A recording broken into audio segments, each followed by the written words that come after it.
Hola, ¿cómo están? Mi nombre es Fabián Ricardo Reyes Cordero, estudiante del doctorado en Ciencias de la Educación. Hoy vamos a hablar sobre el entorno y el comportamiento humano. Para empezar, establecemos que existe una relación entre cómo nos comportamos y nuestro entorno, teniendo en cuenta factores ambientales, sociales, culturales y genéticos. En la siguiente presentación haremos una reflexión con base en el artículo de Galarzi titulado Comportamiento, Historia y Evolución, donde haremos respuesta a unas interrogantes sobre cómo se relaciona el entorno y el comportamiento humano. Adicionalmente, se expondrán algunos ejemplos de comportamientos que impactan nuestro entorno en diferentes ámbitos. Pues bien, abordemos la primera interrogante, que es, ¿cuál es la diferencia entre el comportamiento, la conducta y la acción? Bueno, el comportamiento es una categoría general de las respuestas de un ser vivo a la interacción con su entorno, que se puede manifestar mediante diversas conductas, las cuales son manifestaciones más específicas y observables de esta respuesta, y a su vez se puede expresar mediante acciones concretas. Al respecto, Whitman explicó cómo las estructuras morfológicas de los animales son acordes a las conductas que manifiestan el comportamiento instintivo. Entonces, vamos a explicarlo de esta manera.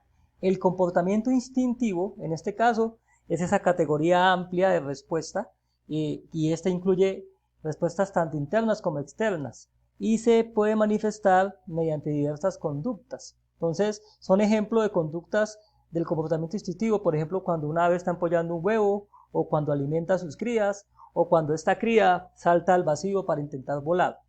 Si tomamos el ejemplo del ave alimentando a sus crías, esta conducta se puede expresar mediante ciertas acciones específicas como son salir a explorar el territorio, ubicar lombrices, atrapar las lombrices con su pico, volver al nido y regurgitar las lombrices en el pico de sus crías. La siguiente interrogante es, ¿cuáles son las principales influencias sobre nuestras acciones? Y bueno, vemos que existen diferentes factores como lo son el ambiente, los genes, el aprendizaje social, los procesos cognitivos. Respecto al ambiente, Watson expresó que las diferencias en el ambiente pueden explicar todas las diferencias en el comportamiento.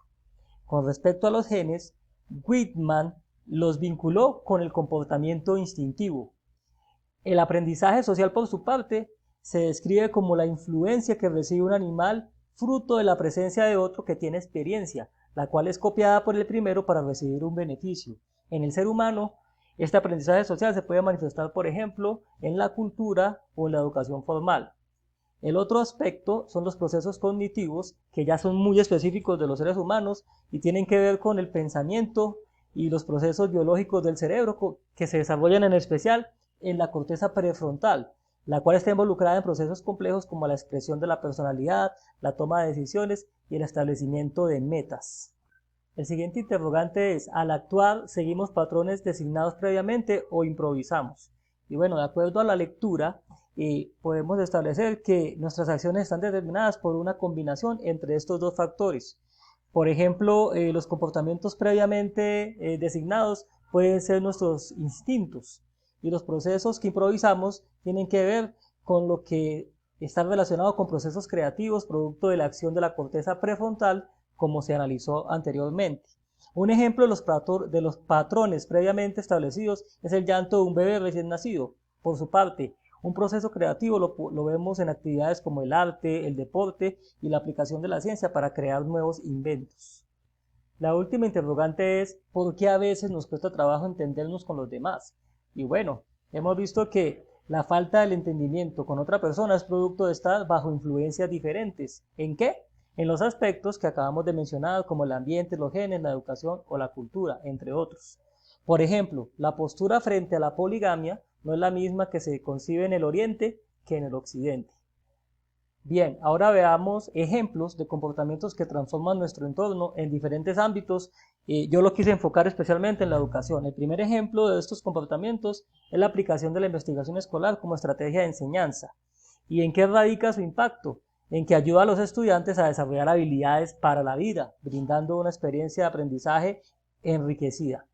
El siguiente ejemplo es el liderazgo educativo.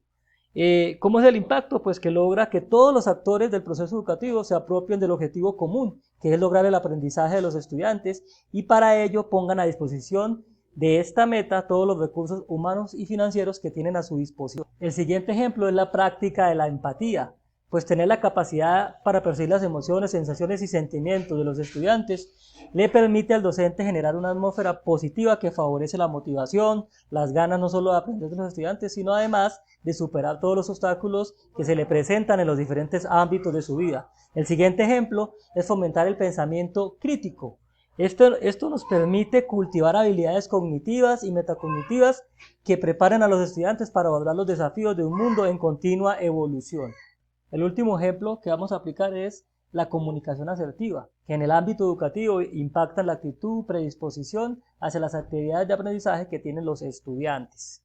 En conclusión, vemos que el comportamiento humano está influenciado por diversos factores relacionados con su entorno, como la cultura, el ambiente, el aprendizaje social, la información genética, entre otros. Dependiendo de la intensidad con que incide cada uno de ellos, se explica la diferencia de comportamientos entre los individuos. Todos nuestros comportamientos generan un impacto en nuestro entorno, bien sea positivo o negativo. Por esto, nuestras conductas y acciones deben estar alineados con nuestros propósitos más elevados. Bien, así llegamos al final de esta presentación. Aquí comparto las referencias que sirvieron de sustento para este trabajo. Muchas gracias.